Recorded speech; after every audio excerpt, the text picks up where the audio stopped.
We're very excited to have Mosab Abu Toha here tonight to read poetry, sign books, and to speak. My name's Julia Ganson. I'm part of the Peace Council. I need to say quickly before we introduce Mosab, that it's been a great experience pulling this together and working to organize it. A lot of co-sponsors, including Justice for Palestine of the Peace Council, ArtRage Gallery, Jewish Voice for Peace here in Syracuse, Syracuse Collective for Palestinian and Global Liberation, Veterans for Peace, Chapter 51, SJP SUNY Oswego, Oswego Sociology Club, Women's and Gender Studies at Syracuse University, and faculty and staff for justice in Palestine. So a lot of folks working together, and it's been a joy to do that and pull this all together. We will start with land acknowledgement. As many of you know, we have adopted the practice that we refer to as land acknowledgement, whereby at the beginning of any meeting or a public event, we acknowledge we are on the land, we are occupying the land of the Onondaga. The Onondaga Nation is a member nation of the Haudenosaunee Confederacy.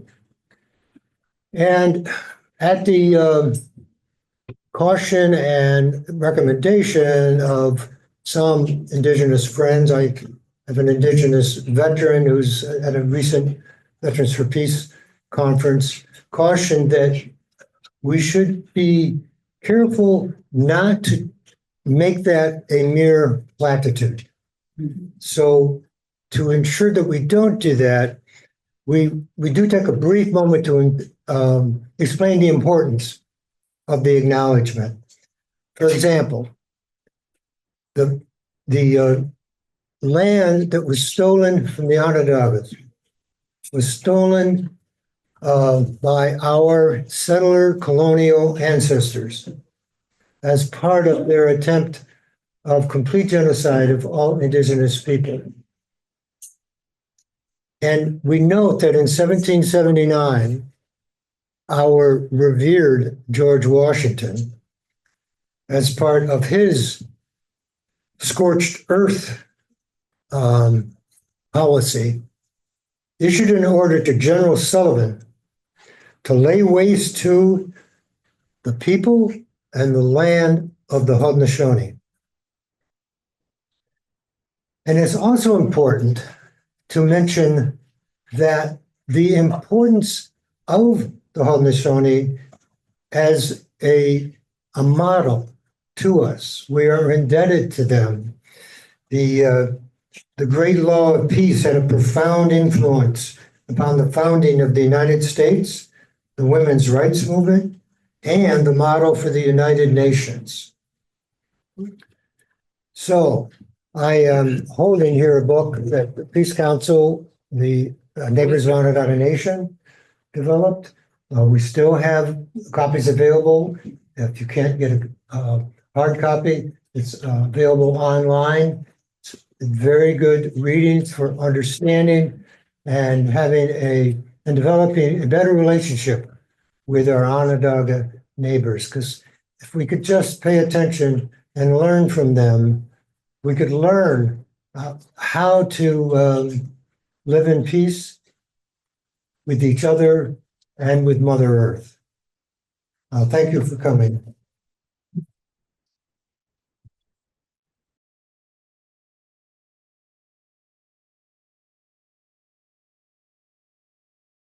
Thank you. So good to see so many people tonight. So thank you so much for being here, for braving the cold and coming out for Mosab tonight. We're honored to yet again have Mosab speaking at ArtRage Gallery. For those of you who may not know, Mosab was actually here at ArtRage 2 years ago when he was a grad student at Syracuse University. when he was working on getting his MFA in creative writing. He very shortly after graduated from Syracuse University and returned to Gaza with his wife Maram and his 3 children. Before coming to Syracuse, Mosab was one of the founders of the Edward Said Library, which is Gaza's only English language library, and he founded that in 2017. He has published 2 poetry collections, the first of which he gave us some readings from 2 years ago, and that is award-winning Things You May Find Hidden in My Ear, which we are selling tonight. His most recent collection is called Forest of Noise, which was published in October of 2024 and is already quickly getting a lot of critical acclaim. In the last 15 months, you've probably seen Mosab published in the New Yorker or heard him interviewed by the New York Times, NPR, heard his conversations with Amy Goodman from Democracy Now!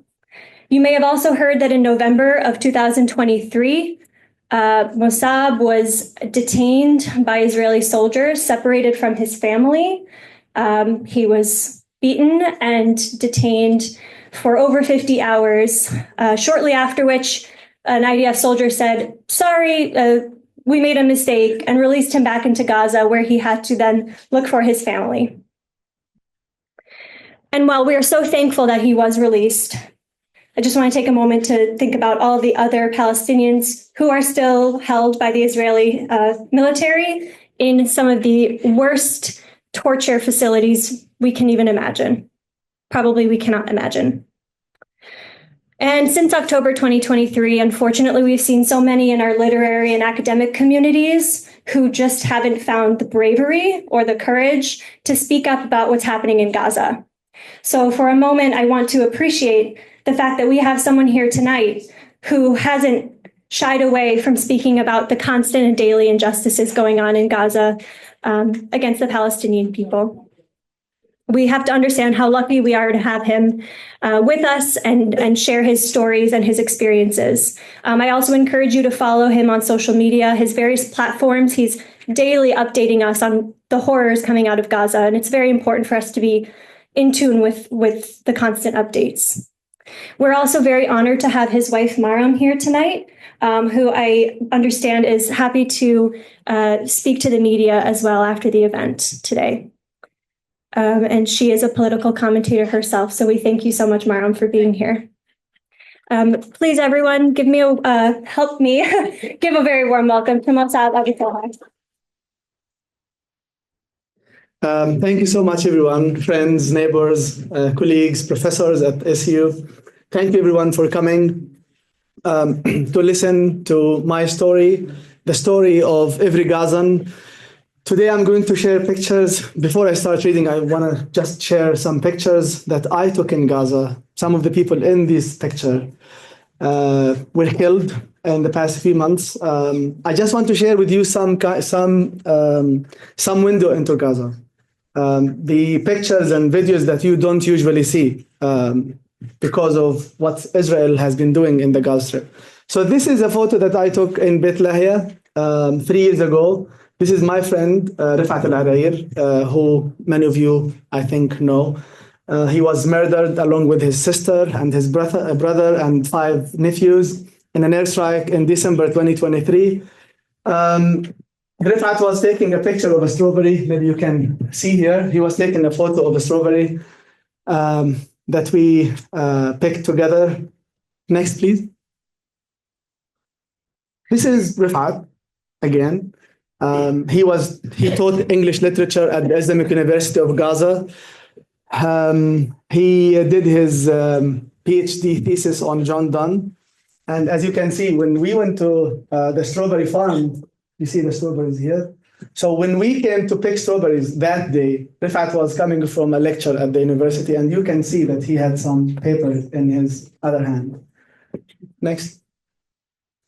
This is a cornfield in Beit Lahia. So I was born in a shelter refugee camp in 1992, but then in 2000 we moved to a city in Beit Lahia, city in North Gaza called Beit Lahia, and this city is known for its farms. This one this picture is of some cornfields in the city, and it's a very beautiful view, as you can see. Okay, next. This is me. So here is another picture of the cornfield, and this is a tote bag, penguin classics. And this is, by the way, this is a very big open field that I discovered behind the school where I taught in Beit Hanun. So I was teaching in Beit Hanun. So Beit Hanun is one of the cities that where you can't, if you look at pictures these days, you won't distinguish the houses. Everything is turned into piles of rubble.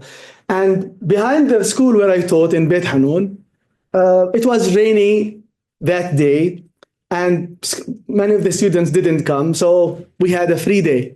So I went outside of the school with a few workmates, and I found this field. All the time while I was inside the school, I was looking at the blackboard and the students. I never even noticed that there's something like this outside. Next. This is from our garden. These are some lemons. These are some, you can see, I don't have to explain, but this is also from our garden. This is again, is a place behind the school where I taught. These are my children. I have 3 children. This is Yafa. I'm sorry you can't see her face, maybe in another photo. So this is Yazan. He loved like his father. He liked to play with the seashells. So this is the Gaza Sea. These are the seashells. This is Yazan. This is Mustafa. He was born in the US, and he is the reason why in November in 2023 our names appeared on a list to leave Gaza, because he was an American citizen and we are his immediate family. So we were given the the option of leaving Gaza, and that was before I was abducted on November 19th. So our names appeared on a list on November 4th. On November 19th, and I tried to make the journey from northern Gaza to southern Gaza, where the Rafah border crossing is, and I was abducted. So that's Mustafa. No matter what he does, I will not punish him. So he was playing with my books. As you can see, these are the books. So in Gaza, I created a public library called the Edward Said Public Library, and that was in Beit Lahia. That was in 2017, as Diana mentioned. Then in 2019, I opened another branch in Gaza City, and that branch also is destroyed by the Israeli airstrike. And this is my personal library. I had a library of my own, and I had so many books that I brought with me. One time when I was at Harvard, I brought back with me to Gaza about 120 books. And then the second time I traveled and I finished my MFA, I brought back with me about 70 books, including some of the faculty at Syracuse. So yeah, you see, books.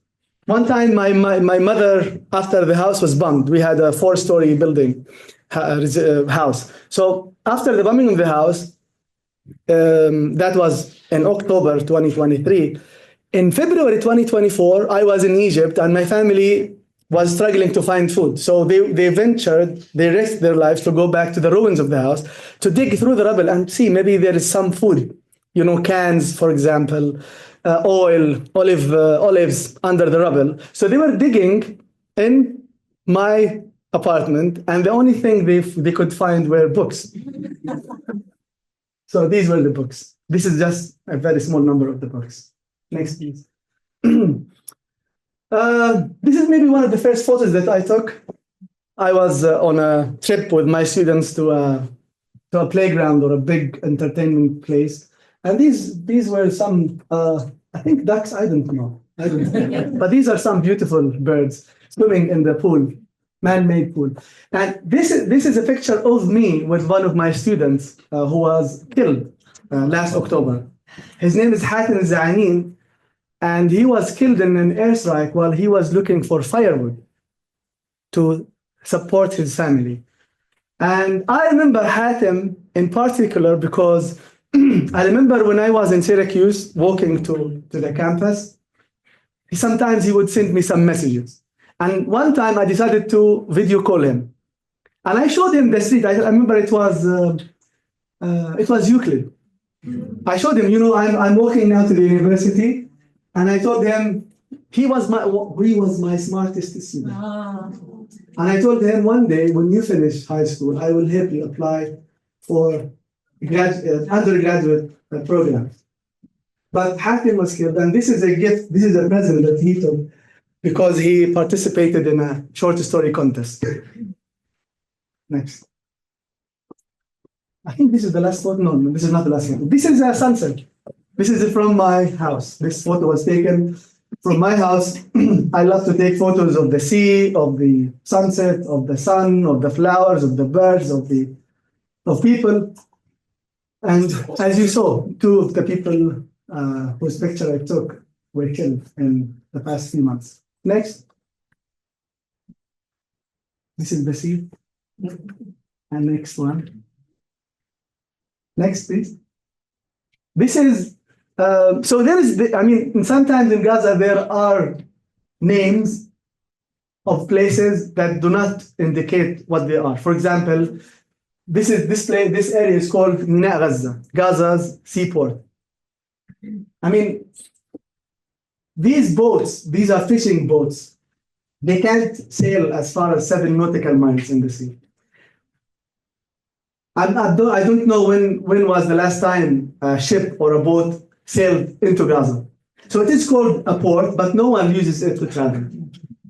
And no one since at least 2007, no one came to Gaza through the sea. At least 2000. I think it's way older than that. But it is called Gaza Seaport. It kept its name, although it's no longer a seaport, and it's destroyed 100%. Next step. This is a concrete. I don't know why it is here in the sea. Maybe it's swimming. I don't know. But I took a picture of the water when it just hit this piece of concrete, and I like the splash of the water when it was hit. Yeah, I put my name as a copyright. I liked it very much. Said anyone is going to use it, he should mention it. Next, please. And this is my favorite photo. You can see that's part of the pier. That's part of the Gaza seaport. Because in the seaport there are lots of boats like these that fishermen use to go and fish whatever they can find there. And there is a concrete pier in the sea, and this is the end of it, as you can see. So it is the same as the one before. Maybe we should keep this picture, and I will be reading. I think 2 years ago I was here for a reading from my first poetry collection, Things You May Find Hidden in My Ear.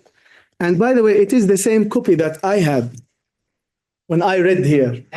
This is the only book that survived with me. You saw the books in the picture. This is maybe just 10% of my poetry, of my book collection. And when I left my house on October 12th, just a week after Israel started its genocide, I looked at the books. What should I take with me? I thought, I'd never imagined, to be honest, I've never imagined that this house would be bombed. It is filled with books from everywhere in the world. And it's filled with love, family love, my parents, the garden that I showed you, the trees, everything. I could never imagine that this house would turn into a pile of rubble. But this book was the only book that survived with me. And I remember that when I was abducted, I had this book in my small bag that I was carrying with me. And when I was released, the Israeli soldiers dropped me at the same checkpoint from where they took me. And I found the bag, and the book was inside the bag still. So this book had a journey. So I'm going to just start by reading.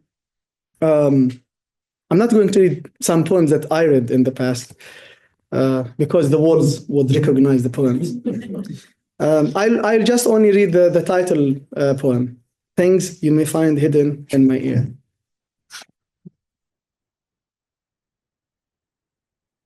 It's by coincidence, it's on page 92, the year of my birth. Things you may find hidden in my ear. For Alicia M. Quesnel, MD. 1. When you open my ear, touch it gently. My mother's voice lingers somewhere inside. Her voice is the echo that helps me recover equilibrium when I feel dizzy during my attentiveness. You may encounter songs in Arabic, poems in English I recite to myself, or a song I chant to the chirping birds in our backyard. When you stitch the cut, don't forget to put all these back in my ear. Put them back in order as you would do with the books on your shelf. 2. The drone's buzzing sound, the roar of an F-16, the screams of bombs falling on houses, on fields, and on bodies, of rockets flying away. Rid my tiny ear canal of them all. Spray the perfume of your smiles on the incision. Inject the song of life into my veins to wake me up. Gently beat the drum so my mind may dance with yours, my doctor, day and night.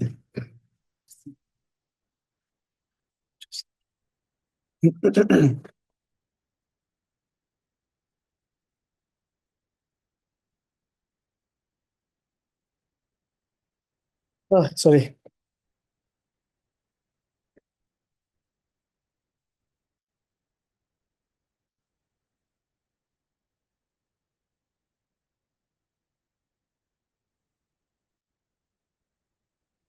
So my second book is called Forest of Noise, and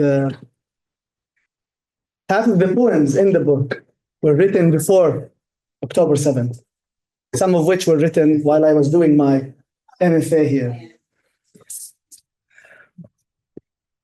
And I'm sure that when you read the book, you will be unable to distinguish the poems that were written before or after.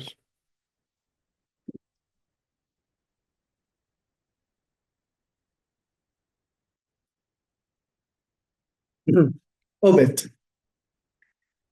To the shadow I had left behind, to the shadow that I had left alone before I crossed the border, my shadow that stayed lonely and hid in the dark of the night, freezing where it was, never needing a visa. To my shadow that's been waiting for my return, homeless except when I was walking by its side in the summer light. To my shadow that wishes to go to school with the children of morning, but couldn't fit through the classroom doors. To my shadow that has caught cold now, that's been sneezing and coughing, no one there saying to it, God bless. To my shadow that's been crushed by cars and vans, its chest pierced by shrapnel and bullets, flying with no wings. My shadow that no one's attending to, bleeding black blood through its memory, now and forever.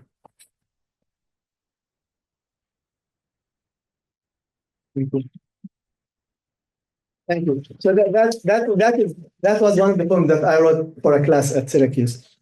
I will not tell you about every poem. So this is a poem that consists of small poems. I will just read some excerpts. Gaza Notebooks, 2021, 2023. At 5th grade, I visit the school library.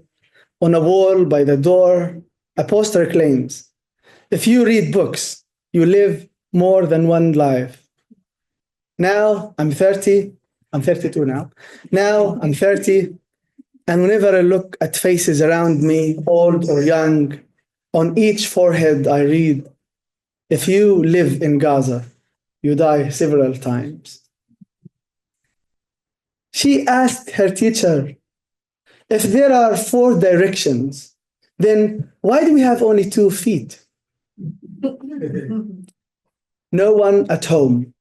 I mean, I wrote this about the Nakba, 1948, but now it applies to what's happening in Gaza. No one at home. The doorknob, only dust touches it now. Pots grow parched. Frying pans miss the smell of olive oil. Clotheslines everywhere, pine for soap scent, the flower pot, the window, the key, the language. Stones of house after the explosion get amnesia. Some forget they were in a wall in a bedroom or a kitchen or a bathroom. Some in a ceiling. Some forget they sat behind photo frames for years. A few stones forget they were stones, those hit by the bomb.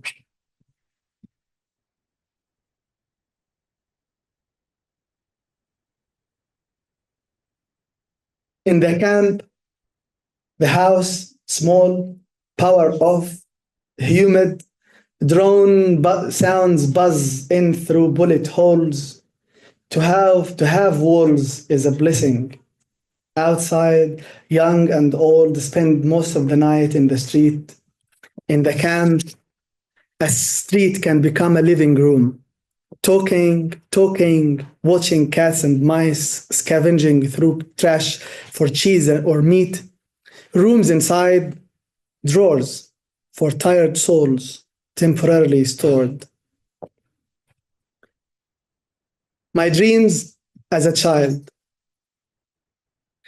I still have dreams about a room filled with toys my mother always promised we could have if we were rich. I still have dreams about seeing the refugee camp from a window on a plane. I still have dreams about seeing the animals I learned about in 3rd grade: elephant, giraffe, kangaroo, and wolf.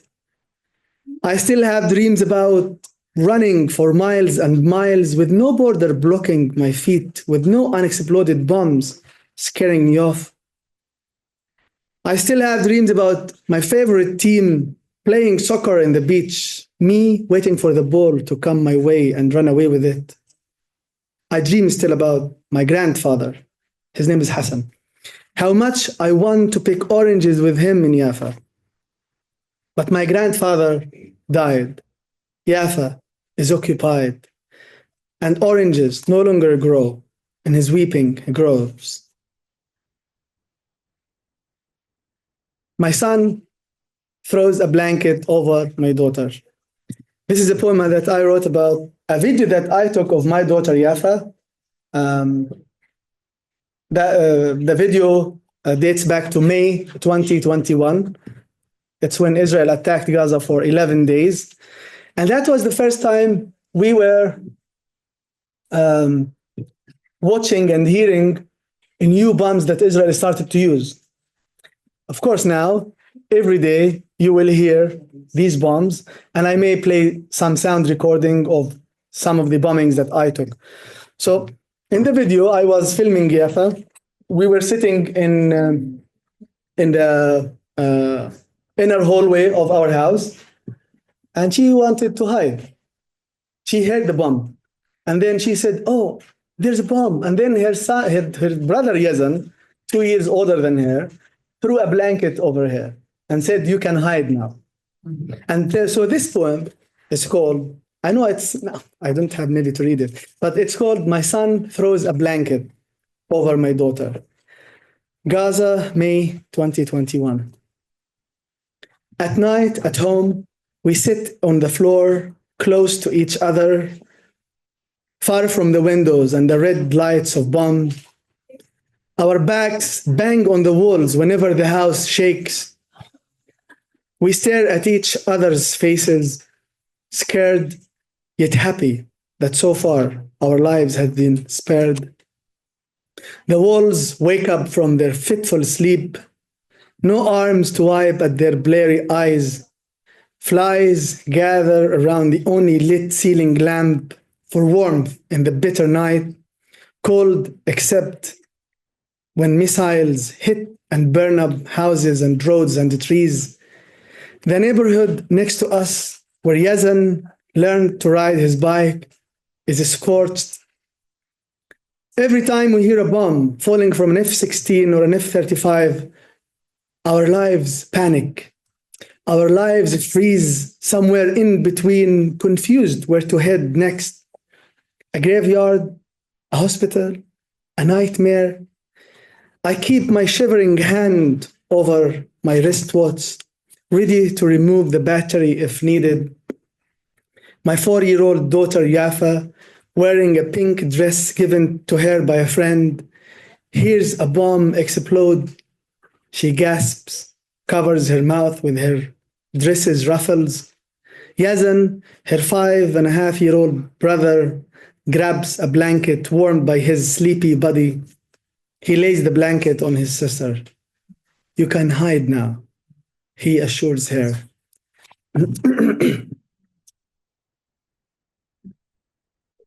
Thank you.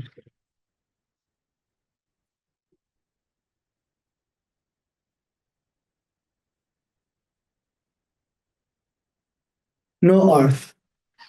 The art of losing isn't hard to master, Elizabeth Bishop.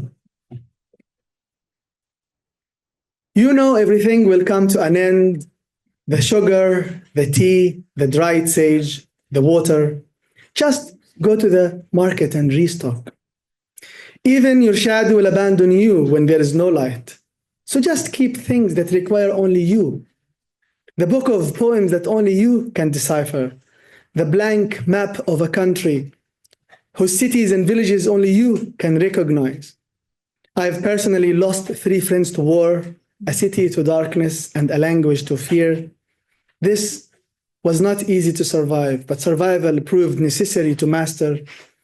But of all things, losing the only photo of my grandfather under the rubble of our house was a real disaster.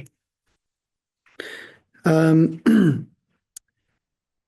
wrote this before October 7th, because I say here I lost 3 friends to war, and that was in 2014. I lost 3 close friends, and I mentioned their names in my first poetry book, Azzat, Ammar, and Ismail.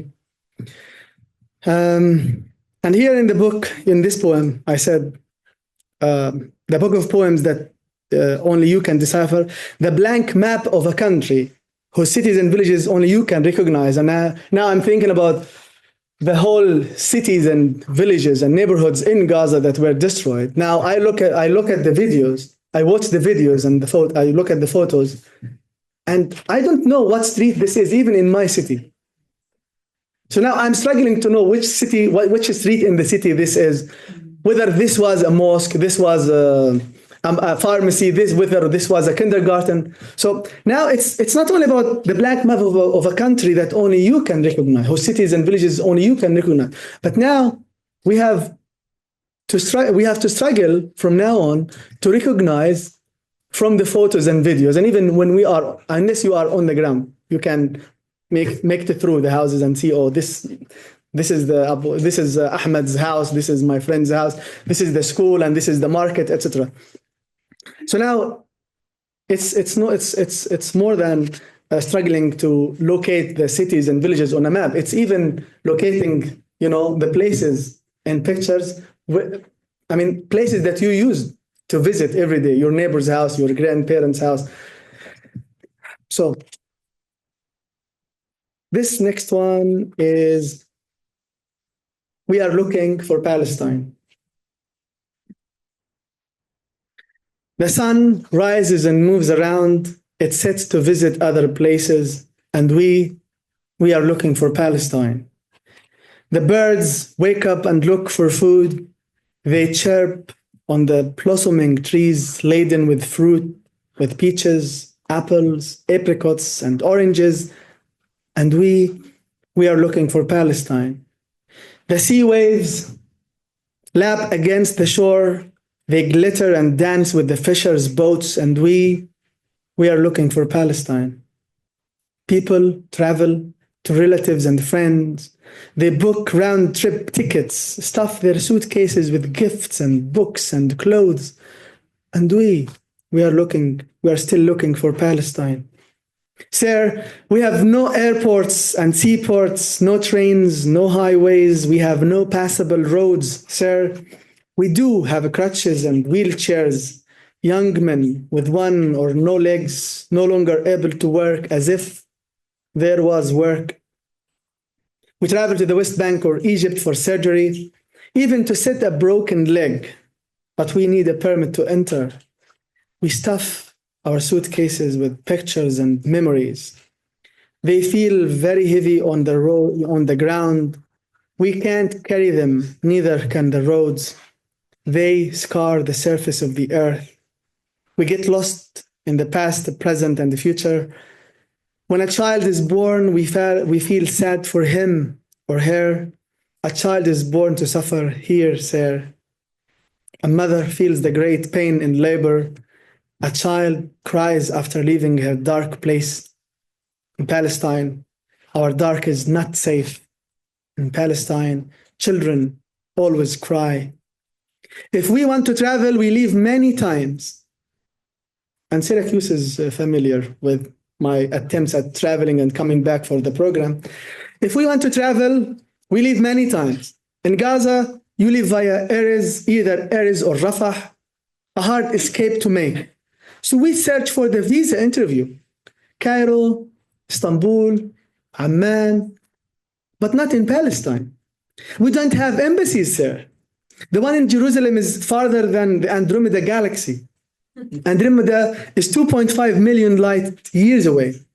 But our years stay heavy and dark. It would take trillions of years. Sir, we are not welcome anywhere. Only cemeteries don't mind our bodies.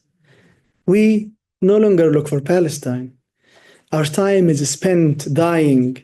Soon, Palestine will search for us, for our whispers, for our footsteps, our fading pictures fallen off blown up walls. So every time I read a poem, I need to comment. So because this was written before October 7th. So here in the poem, I said, only cemeteries don't mind our bodies.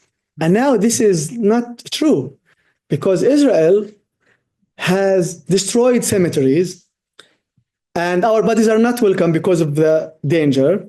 So Israel destroyed cemeteries, and people, because of the Israeli siege, even during their attacks, people had to bury people in the street, even in schoolyards, even in hospital yards, even in their house yards. There is one picture that I recognize the area. There is a picture of something like a grave in the middle of the street. And there was something like a gravestone, but it was on a cardboard box. And it didn't even mention the name of this guy who was buried. It said he was wearing a blue shirt and black jeans. This is what they said. And he was fat. That's what. So this is what the name of this guy was. And he was buried in the middle of a street that leads to the sea. It's close to the Mina, the Gaza seaport. I recognize the street. So only cemeteries don't mind our bodies. I'm so sorry, my poem, but it's not the case right now.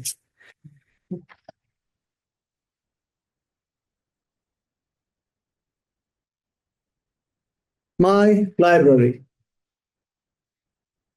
So I wrote this poem after I went back to Gaza in first time. I was in Syracuse. I went back to Gaza in February 2021, 3 months before Israel attacked Gaza in May. So there was one airstrike, and the poem is about this. My library. My books remain on the shelves as I left them last year, but all the words have died. I search for my favorite book out of place. I find it lying in a drawer next to the photo album and my old Nokia phone. The pen inside the book is still intact, but some ink drops have leaked. Some words breathe its ink. The pen like a ventilator for a dozen words. Home, Jerusalem, the sea, Haifa, the rock, the oranges, the sand, the pigeon, Cairo, my mother, Beirut, books, the rock, the sea, the sea.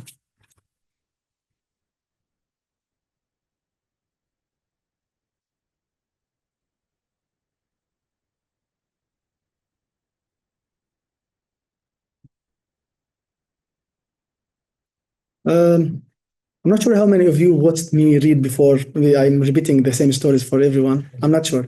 But I'm going to read 3 poems, and these poems are some kind of special for me because they hold the memories of some people, or they are about something that never ceased to happen.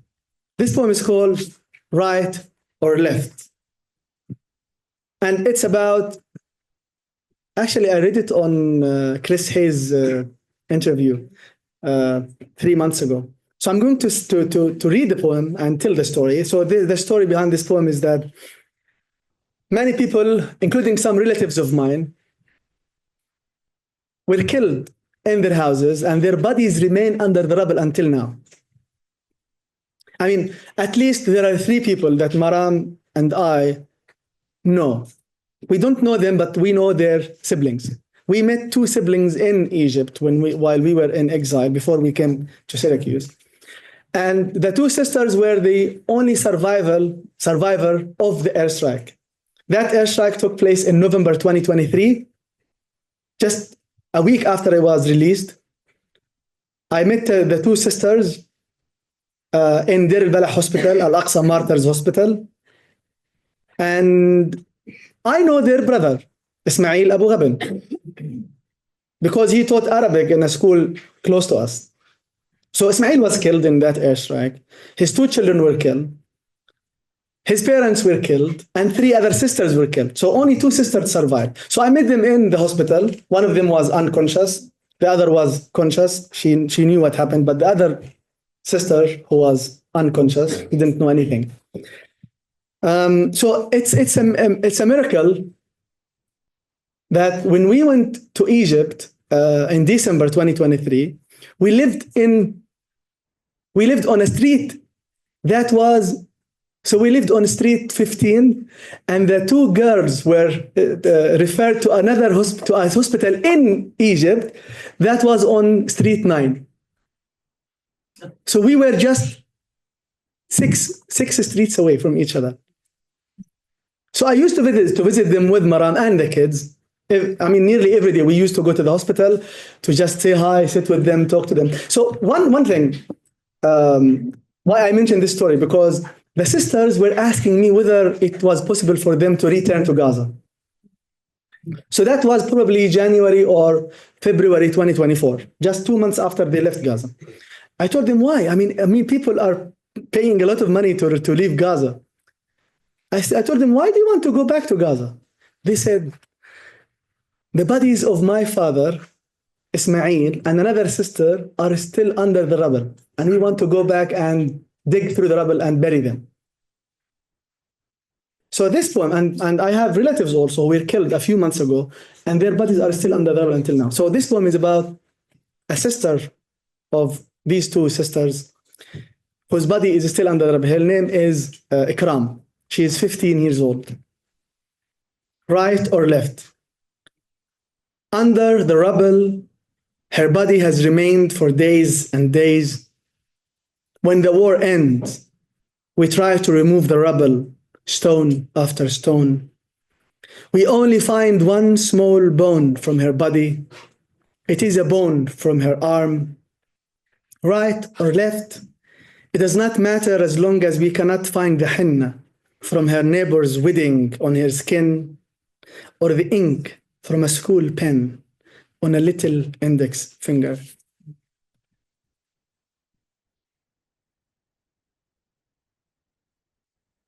The other poem is called The Moon. Not sure, someone.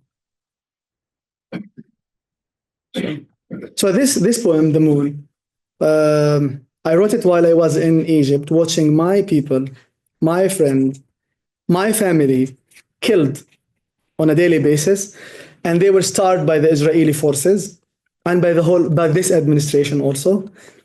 And I not only watched people struggling to find food, but also cats and dogs, to the extent that some cats and dogs were feeding on the bodies of people who were killed and whose bodies were left in the street for days and weeks. So I watched this video of a few cats, and I still have it on my phone, of a few cats feeding on the body of a young man who was killed while he was riding his bike. His bike was next to him. So that was the first. I don't know where this poem is. It's on the moon. Oh, it's here. Okay. So the other thing that I wrote the poem about which I wrote this poem was a photo of a father and his daughter who were killed in the street, and they were carrying still while they were killed. They were wearing their backpacks. And if you wonder why you see people in Gaza carrying their backpacks, it's because it is their suitcases. I mean, I said that we don't have an airport in Gaza, right? So it means that people do not travel. So they don't have suitcases. So when they move from one shelter to another, from one house to another, from one school to another, they would put their clothes, their food, whatever they have, anything, in their children's school bags, or in plastic bags, or in small carts. So I wrote this poem after I watched this video of that young man whose body was eaten by cats, and also after I saw the picture of this girl who was killed next to her father. I mean, they were just very close to each other, and they were lying on their bellies in the street. The moon. She's lying on the asphalt, her small belly, her chest, her forehead, her hands, her cold feet bare in the night. A hungry cat paces, shrapnel rings as it hits neighboring houses already bombed. The hungry cat sees the girl, her wounds still warm, hungrier. The girl's father lies next to her on his back. The backpack he wears still has the girl's favorite candy and a small toy. The girl was waiting till they arrived to eat her lollipop. The cat gets close to try the flesh. A bomb pounds the street. No flesh, no girl, no father, no cat. Nobody is hungry. The moon overhead is not the moon.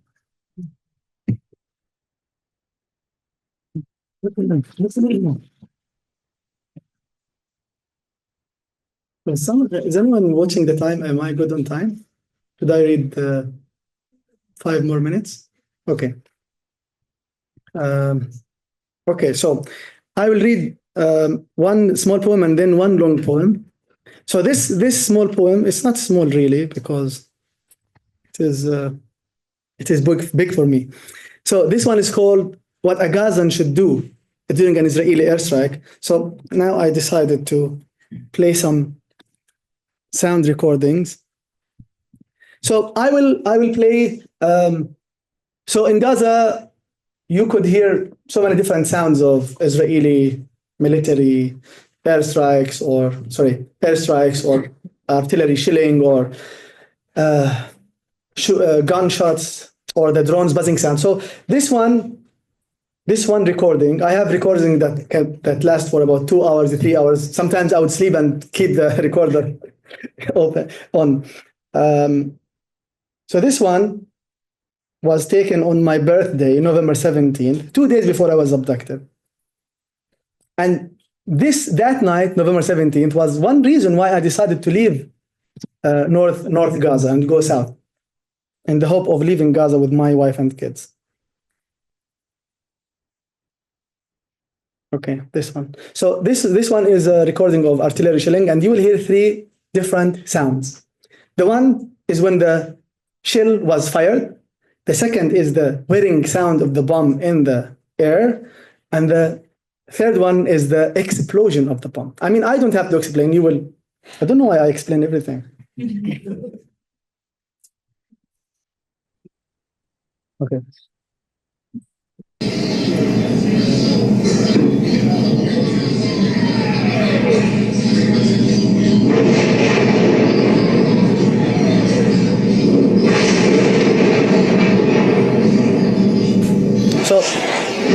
So this is artillery. Now this one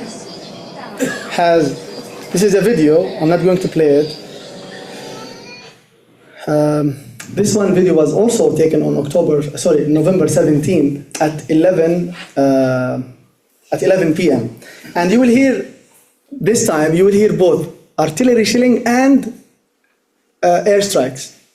Because sometimes people will think this is maybe fire, gunfire. But no, these are bombs that wipe out complete neighborhoods.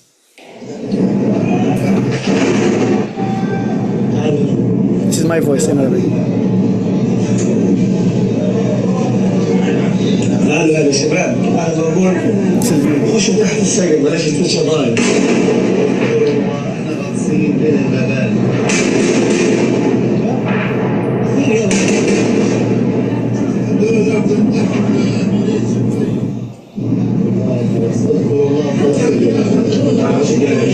احنا مبدئيا يعني هذا احتياط بتيجي شيء من فوق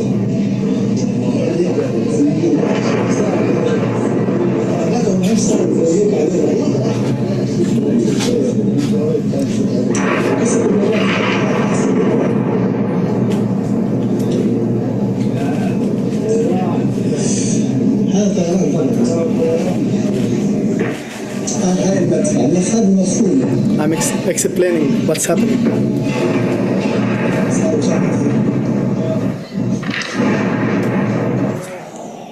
So, this is a 5-minute long video. So, what a Gazan should do during an Israeli airstrike. And this poem was written in May 2021. Because I say this because this poem should not be followed by any Gazan right now in Gaza, because it does not work. It used to work in the past, but now, with Israel's obliteration of neighborhoods, it does not work.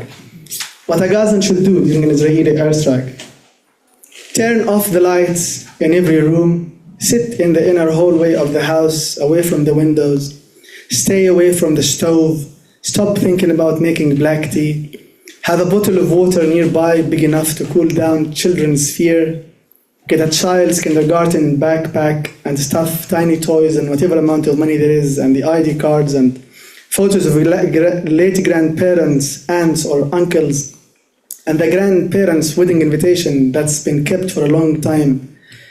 And if you are a farmer, you should put some strawberry seeds in one pocket and some soil from the balcony flower pot in the other, and hold on tight to whatever number there was on the cake from the last birthday. And if you wonder, where did this image of, keeping the last number that was on the cake from the last birthday? Because Israel attacked Gaza on May 11th, and my Mustafa, the red-haired boy, so it was, May 2nd was his first birthday. So that's where, where I got that image. It's from Mr. Mustafa's birthday. So very thankful to him again. This last poem was written after October 7th, and it's made up of smaller poems. It's one of the most important things that I wrote, because every poem is a representative of the genocide in Gaza. Under the rubble. She slept on her bed, never woke up again. Her body has become her grave, a tomb beneath the ceiling of her room, the ceiling a cenotaph. No name, no year of birth, no year of death, no epitaph. Only blood and a smashed picture frame in ruin next to her. In Jabalia camp, a mother collects her daughter's flesh in a piggy bank, hoping to buy her a plot on a river in a faraway land. Maram's uncle was killed in December 2023, just a few days. وقتاش استشهد خالي؟ أكتوبر 10 12. So on December 10th, just 4 days after Rifat, my friend was killed. So her maternal uncle was born deaf and mute, and he was a father of 2 children. The youngest, قديش عمر أصغر واحد؟ 1 year. 1 year. The smallest was 1 year old, sorry. And he was abducted from inside a school shelter in Beit Lahia. He was taken to Kamal Adwan Hospital when Israel at the time turned it into an interrogation center. And then a few hours after that, a few hours after that, sorry. You can talk. So a few hours later, he was released, and I mean, by the way, they took off all his clothes. So when he was released, he didn't find his clothes. So some of the doctors and nurses in the hospital gave him their gowns, white gowns. So Nassim walked back to the school shelter, and by the time he arrived, it was burned because everyone was expelled and it was burned. It is the same school where my son Yazan went for his first and second grade, and where Yafa started just her first grade. So the school was burned. So by the time he arrived at the gate to the school, he was shot by a sniper. And there was a picture of him at the gate of the school wearing white gown. And people were saying, who is that doctor there? So he was born deaf and mute. I mean, this in itself is a tragedy. So this part is for him. A group of mute people were talking sign.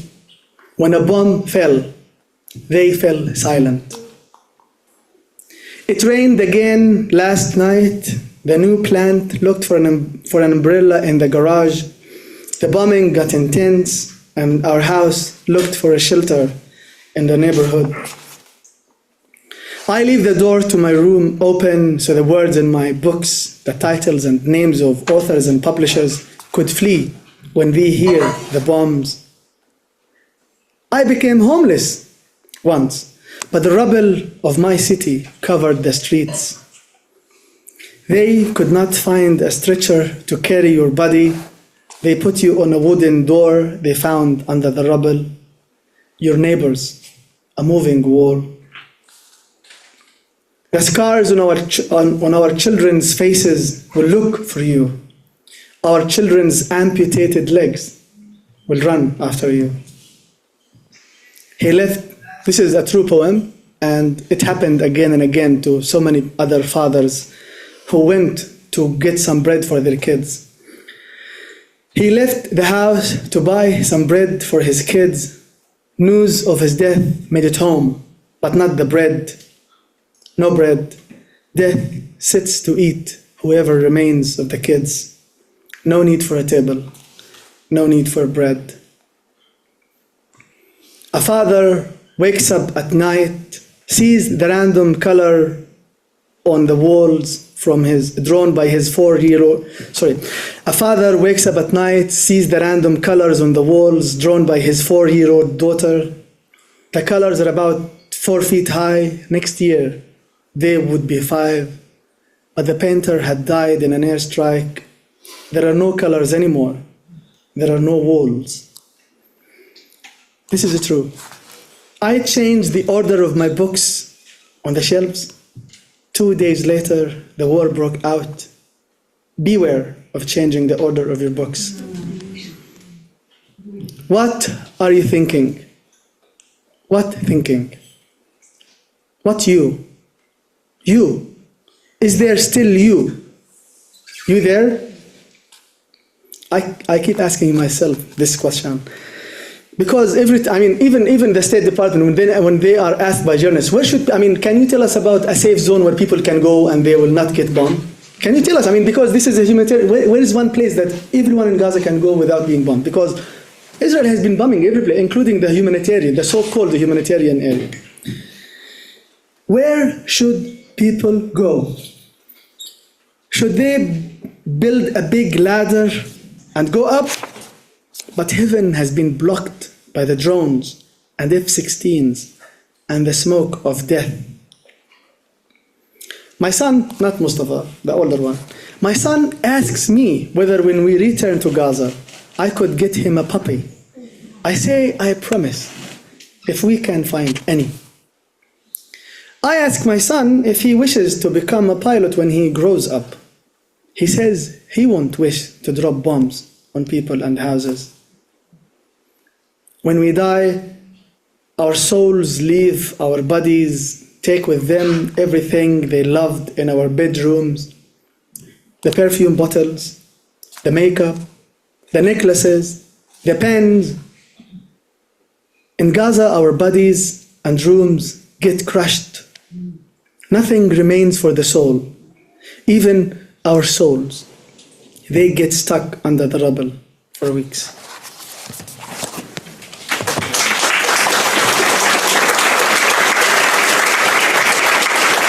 Thank you. Can I just 1 minute?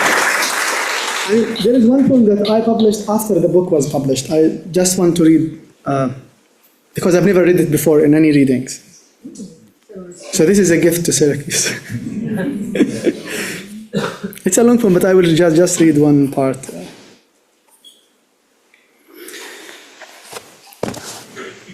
It was published by Zeteo. I will just read one part. If we stay in our houses, they bomb us. If we shelter in a school, they bomb us. If we run to a hospital, they bomb us. If we move into a tent, they bomb us. If we go to a toilet, they bomb us. If we run from an airstrike, they bomb us. If we do not do any of this, they still bomb us. If we stay like a tree, or temporarily leave like a leaf in the fall, they bomb us. But spring will come, and those who bomb us, will find no bombs among the flowers. We will be on the trees, bathing in the sun, and those who bomb us, will have no sun, no place to rest, no legs to run. Thank you.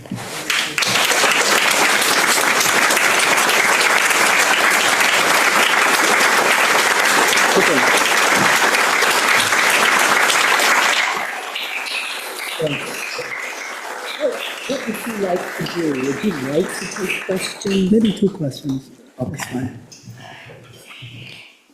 Thank you, Mosab, for all the gifts you bring to us.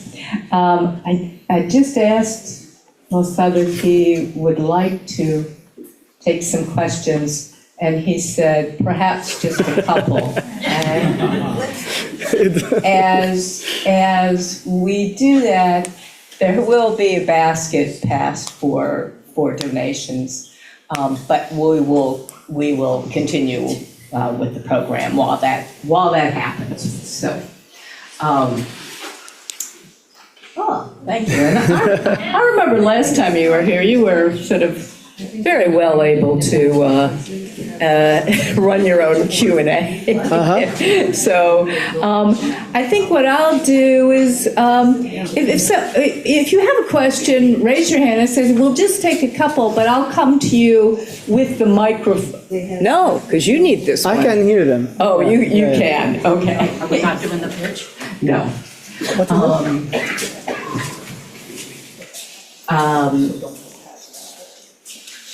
Yes, she can. Yeah, Lee, why don't you just say a couple words? Hi, everyone. Thanks for coming. Really sorry how crowded it is and hot. Don't slip on the floor. And I just want to tell you there are baskets going around. All of the proceeds from tonight will go to Mosab for his family and for his work, as well as all proceeds on the sales of books. So dig deep into those pockets. If anyone wants to make a donation a larger donation, you can go onto our website. It's peacecouncil.net, hit donate. It will take you right to a PayPal, and you can earmark it for Mosab, and we'll make sure that he gets it. So there are baskets going around. We thank everyone, and here comes the Q&A. Thank you, Lee. All right. Does someone have a question for Mosab?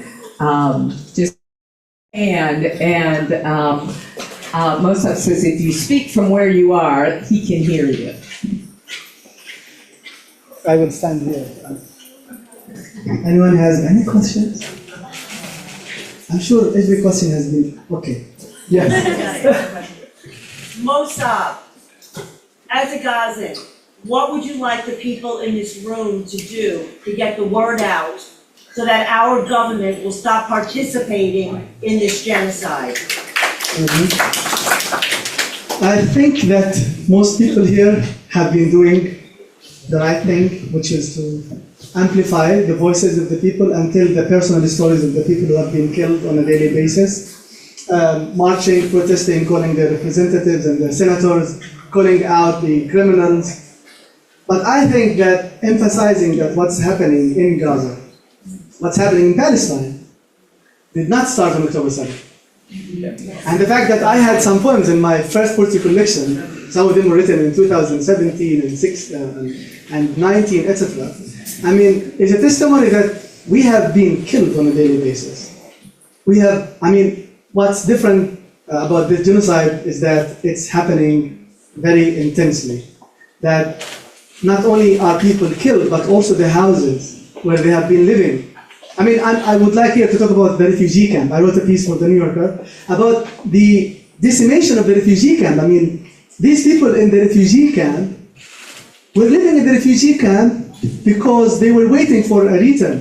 I mean, why do we call it a refugee camp? It is a camp, it is a temporary place. But now what Israel is doing is killing the refugees and also killing the camp. So, I mean, this in itself, for me, this is the biggest crime. And for the world, the whole world, not to step in and ask the right questions. Why are we here now? How did we come so far? I mean, why are we here? You know? Who are these people in Gaza? 70% of these people are refugees, including me, and now my children, the great-grandchildren of the people who were expelled from Jaffa in 1948. So the real question that should be asked, not only about the current genocide, but also the genocide that started even before 1948. If you go back to history, it's very important to know how Zionism was able to create this state. Not only did Britain promise that land to the Jewish people or to the Zionist people, but also America.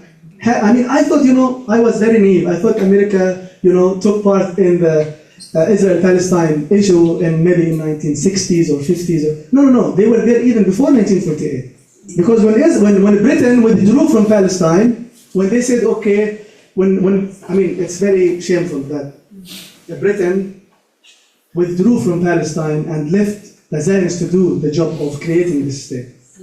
Because when they couldn't deal with the Palestine problem, they said, okay, now we'll move it to the United Nations. And they said, okay, we will leave Palestine, end the mandate in 6 months. And that's when Israel, I mean, the month that the British left Palestine, Israel said, okay, we start from now. So, I mean, I think talking about history, that this administration not only involved in the genocide, but also in the creation of Israel, which means the devastation of the Palestinian people, which continues until now. So America is not only guilty of being involved in the genocide, but also in, I will not say the creation of Israel, but in the devastation and the destruction of Palestine. So I think talking about these issues, these points, is as important as talking about the current situation. So your politicians, I think many of them don't know anything about this. Your politicians, and I think many senators and many representatives are just ignorant about the real issue, the problem of Palestine. The problem of Palestine is not about Hamas, not about the PLO. It's way more before them, before than this. So I think educating not only people but also your politicians. I think these politicians who step in to represent you. I mean, you are more educated than them. So why should they represent you? So it's either you educate them or they just leave. And you should lead your country because I mean this country should lead the world to a better place. They have everything.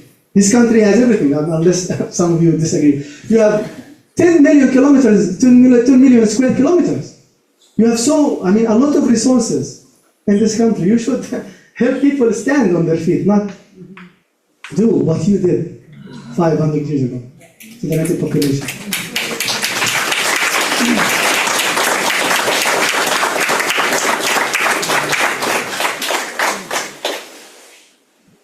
And I think we know why America doesn't call it a genocide, right? Why they don't, everyone is saying it's a genocide, Amnesty International or Human Rights Watch. They say genocide, but America say, well, we disagree. I mean, what do you know? You disagree about what? What is one thing that you disagree about with these people? I mean, these people are the human rights organization. They know what genocide is. You don't know. We're supplying the bombs. Yes, Why are we excellent. gonna call it a genocide? I mean, if they call it a genocide, it means that they are incriminating themselves. So we know why they don't want to say it. Because they are doing. What they did is even, I think, I don't want to compare, genocide. It's unfair to compare the Holocaust with the Palestinian genocide or with the Native American genocide. It's unfair. But we call the similarities between these things. But for me as a Palestinian, this genocide is not less awful than what happened throughout history to other nations. At least for one reason, that we are watching it. It's not something that we are told about. People are not telling us, our grandparents were expelled 300 years ago, or 400, or 100 years ago. No. Come look. They are expelling people from North Gaza. They are blowing up the houses. They are targeting hospitals. They are blocking the humanitarian aid. I mean, it's not something that I'm telling you about. No, you are watching it with me. There's no reason why you should not, as an American, be involved in the advocacy for the Palestinian people. I mean, you see it. It's not that someone tells you about it. No, you see it. And you feel, and this is true, you feel that you are contributing. If you keep silent, you are contributing to the genocide. Because it is your money that is going. And I feel very sad because I get paid in this country and my money is taxed and some of it is going to kill maybe my nephew or my niece. So it's very hard for me to be here because I pay taxes against my will, of course. So it's very, at least what we should do as people who live in this country is to, pay something to the Palestinian people. Because this government is taking your tax money and sending it to Israel, and it's not a secret. What you can do is paying the Palestinian people by stopping this. I know we can't say, okay, stop. Of course, they will not stop the way we want them to stop. It's not like when America says okay, send them weapons, then send them 2,000-pound bombs. We can't do the same thing. And I'm not asking anyone to send bombs to Palestinians, of course. But I mean, at least we should protect the Palestinian people by halting the weapon shipment from this country. Blocking these people from sending bombs that we pay for to kill other people. And I have one question. What does this country have to do with people who live 5,000 miles away? I mean, you live here in this country. I mean, what is your business? Really? Why do you have even to say anything about us? Not you, of course. But I mean, people in general. Who are you, Aslam? Angela, really? Who are you? We can't even stop a fascist government from taking over the United States. Yes. Well, I mean, yeah, I know, I understand, but I mean, no, it's not only about, it's not about America, but it's also about European colonization. I mean, people who are living in some continent go to other countries and they destroy them. And for me, it's more than this. Israel is not only killing people, but they are occupying the land itself. So it's a double crime. It was not enough what they did in 1948, and that what they continue to do in the West Bank and also in Gaza. But also now they are continuing. I mean, I was wondering in the past, how did the Palestinian refugees reach that point? My grandparents and my parents. How did we arrive at that point? How did we live in refugee camps for 70 years? What kind of journey our grandparents took when they were expelled from Jaffa to Gaza? And now I see what's happening. It's happening now again. We see it, and I was one of them. We see how we were expelled from our houses in Beit Lahia after our house was bombed even. And then we lived in refugee camps, and we are not allowed to return even to the destroyed houses. People who are now in the northern part of Gaza are not allowed to return to the northern part of Gaza, even to the destruction. No one is allowed. So it's the same what happened in 1948. But the difference in 1948 is that Israel, after they expelled 60% of the population, Israel in 1948 expelled 60% of the Palestinians. And they announced the establishment of Israel. And 1 year after that, they were admitted to the United Nations. See, it's difficult, right? So it took Israel 1 year to be a member of the United Nations. You see, you create a state, you expel 60% of the local population, and 1 year later you are granted a membership. Let's do this, everyone. But now it's taking the world 16 months until now to impose a ceasefire, to stop the killing of families. I mean, this is not a genocide against people, not against Palestinians. It's a genocide against refugees. I said that 70% of the population in Gaza are refugees. So these people, refugees who were supposed to be helped out by the world community to achieve their freedom, achieve their return, that is guaranteed by international law, instead of them being helped out, even before October 7, to arrive at a settlement for their problem, the refugee problem. No, these people are killed now. And now they are made refugees again. And we are watching this. So I mean, it's devastating even to talk about these things as they are happening. Yes, please. Given the brutality of the situation, do you see any movement within the Middle East countries to coalesce to put more pressure on the U.S.? I mean, I'm old enough to remember the oil embargo. Are the Middle East countries coming together at all to pressure us? I mean, if the United States, the country that is practicing its control on Middle Eastern countries, can't stop Israel, how do we even imagine that Middle Eastern countries putting some pressure on the United States itself? I mean, this is the problem. The problem is with America itself. I mean, some people say, "Oh, why doesn't Egypt help you? Where are the Arab people? Where are the Arab people? Who? They all occupied I mean, who is by America. Yeah, I mean, who is practicing its control on the Arab world? It's America. So I mean, I don't imagine that the Arab world or the Middle Eastern countries will tell US, please, can you tell your friend to shut up, to stop the killing? I mean, it is the responsibility of the people who supply weapons to tell people, stop it. Okay, we gave you weapons, it was, self-defense, but no, it's not the self-defense.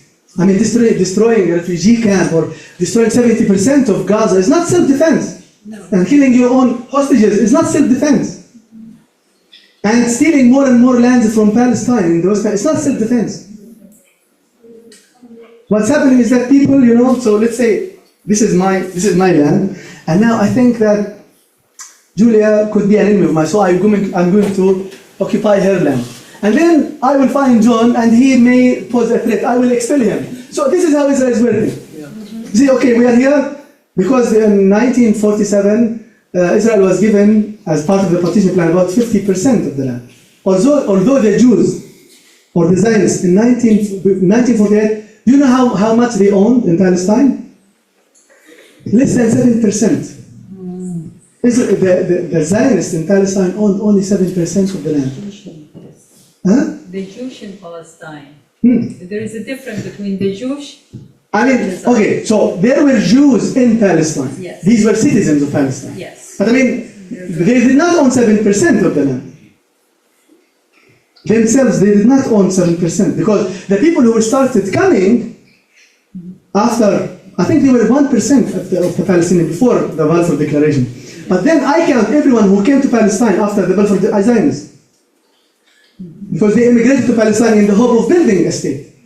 So this is the difference. Of course, they were Jewish people, and of course, that's musallam. There is no argument about that. But I mean that they were given more than they deserve, and more than they own, and they continue to expand. And now it was not enough for them, to occupy about 50 or 70% of Palestine. Now you see, and this is not a secret, you see some Zionists from Israel saying, we want to build settlements in Gaza. And you see the patch on the Israeli army's uniform, and there is the map of Greater Israel. which constitutes of Palestine, Jordan, Lebanon, Syria, but not the United States, it's far away. So it's very clear. I mean, you don't have to tell anyone what to do when it comes to humanity. We are watching humanity genocided, not Palestinian people. Humanity is genocided because it's not only people it's not that people are being killed, but we as human beings, we are watching them kill. And we are watching them trying to survive and kill. We saw Shaban al-Dallo, who was, Shaban al-Dallo, the young man who moved to a tent after his house was destroyed. He moved to a tent, and on the area of the Al-Aqsa Martyrs Hospital, and the hospital, the tent area was targeted, and he died in the fire of the airstrike. And if you ask anyone in the administration, you say, well, we are waiting for our friends, Israeli friends, to tell us what happened. And when you ask about the Hind Rajab, who was killed with her family, you know the story of Hind Rajab. Until today, the State Department didn't say anything why it happened and why they continue to send Israel the same weapons that killed that guy. But when October 7th happened, no one said, okay, let's wait and see what happened exactly. This admin did not say, okay, October 7th, there were some atrocities. We will wait for some reports. See what happened exactly. But no, they went out, terrorists, savages, the human animals. And nowadays we are reading some reports that many Israelis were killed by Israel itself. But I mean, it's easy to send weapons, but it's very hard. I'm talking about the US. It's very hard for them to convince whoever has the weapons how to use it. And I see this word all the time. So sorry to use this, but this is a shitty word. The US State Department said, we encourage our friends in Israel. We encourage them to be more careful. What? Encourage? You encourage your student to write a poem. You encourage your child to eat cereal. To drink zero sugar tea. But you encourage Israel, to be careful when you kill people. What is this word encourage?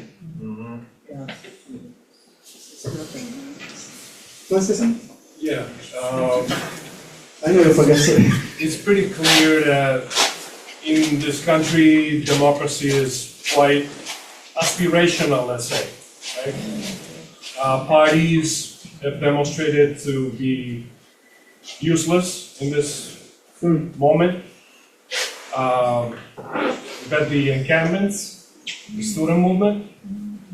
What is it that gives you hope about what you see in the West, in Europe, and here, knowing that all we have is civil society? We don't have leadership at any higher institutional level. So what is it that gives you hope in what you see in the civil society in this country, or in Europe, or anywhere? Yeah. So we talk about democracy. And this is a shameful thing that 70% at least of the population in the States want to impose an embargo, right? So 70% of the people need Israel to need a ceasefire, want a ceasefire. Why is it not happening? So isn't this democracy? So 70% of the people of this country who is supplying weapons want a ceasefire. But it's not happening because America is encouraging. See? So what gives me hope is the more and more people I see who become involved in the advocacy on behalf of the Palestinian people, especially among the young people, student encampments, because I think these people, the young generation, will be the leader of the future. It will be a catastrophe that we will have the same leaders in about 20 or 30 years. So this is what I'm hoping for, that this young generation who is enlightened and who knows the history of Palestine is going to lead to a change for the better for everyone in the world, not only for Palestine. Everywhere in the world. So this is where my hope lies. It's in advocacy that we're watching a solidarity movement in the United States and in Europe and everywhere. I hope that this will lead for a positive change for everyone. One last comment. You saw when Hillary Clinton was awarded the Freedom Medal or Medal of Freedom, whatever it is. Yeah. This same woman, when the students were organizing, she said, these students, they don't know anything about Israel-Palestine. I mean, these are Columbia students and Harvard students. You see, they don't understand. So these people are where the presidents and the officials become, you know. It's where the officials in this country and the presidents come. I mean, these are Ivy Leagues, I mean, everywhere, of course, not including Syracuse. It's a very big university. But I mean, these are smart people. These are the smartest people in the country. And when they organize and oppose the genocide, you say, you know, they don't know about the history. Well, you know what? I don't want to know about the history. I see people dying and burning in tents. I don't want to know about Zionism or Hamas or PLO. I don't want to know about the word Palestine or Israel. It's enough for me to see people dying. And that was enough for me to ask for a ceasefire. What I'm asking people is, if they do not understand what's happening, because people sometimes say, oh, it's complicated when we start to talk about Palestine, Israel. Oh, it's complicated, you know, both sides. But okay, let's say you don't understand, you don't want to use your mind to figure out what's happening. At least let your heart work. You are watching people in Gaza buried under the rubble for months, people burning in tents, children dying because there is not enough food. A neighbor of ours, the husband of a neighbor of ours, a few days ago passed away because he was on medication and he ran out of the medicine. He died. So doesn't this move you? Doesn't the Lancet Medical Journal report that in last July that it is? They said this is a medical journal. It's not Hamas. It's not me. Okay? It's not Iran. It is Lancet Medical Journal in the UK. They said in last July that it is not implausible to think that about 170,000 people killed or died because of Israel's campaign. So the husband of our neighbor died because there is no medication. Why is there no medication? Because Israel is imposing a siege on Gaza. So Israel killed him. My grandfather, the last grandfather I had, passed away last April. Why? Because there are no ambulances, no hospitals, no medications. And there was no phone signal, by the way. So even if there is an ambulance or a hospital, there is no phone. He died in the refugee camp, the Jabal refugee camp. So there is no phone signal even. Hello, hospital, hello, ambulance, please come take me, I'm sick. There is no phone signal. So who killed my grandfather? Israel. So that was last July. They said 170. You know 170,000? It's about 10% of Gaza population. Now it's more. And if we're going to wait for more, how many will die in the coming few months? And this is the question for me about genocide. Genocide is not about how many people died or the percentage of people who died. No. It's about what happens if this does not stop. Because in Israel's intent is very obvious, and what they are doing is obvious.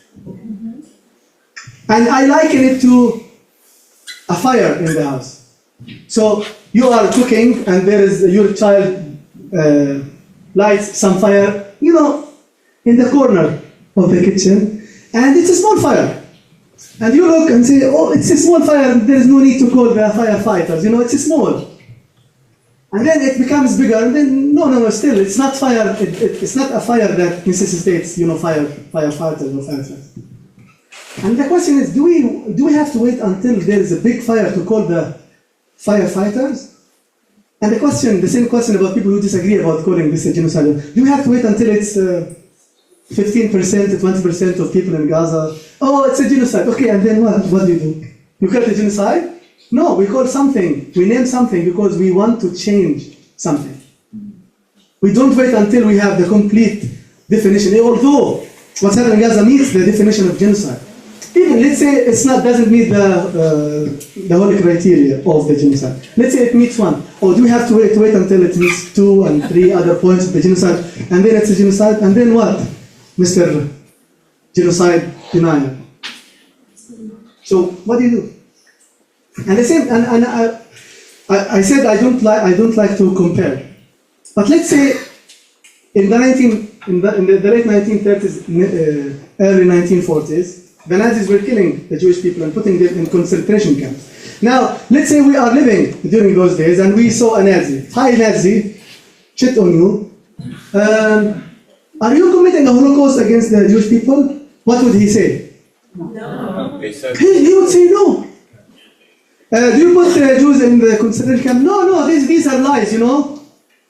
Of course, every genocider or a Holocaust perpetrator will deny what they are doing. But in this case, we are watching it. We don't need anyone even to say this is. We don't need your opinion, Aslan. We don't need to hear what you think, because we see. We don't want anyone to help us see what we see, because we see it. We have 2 eyes, not one. So I think I have hope again in the young generation, the students, and I hope they will be the leaders of change for the best in the world. Khalas, thank you.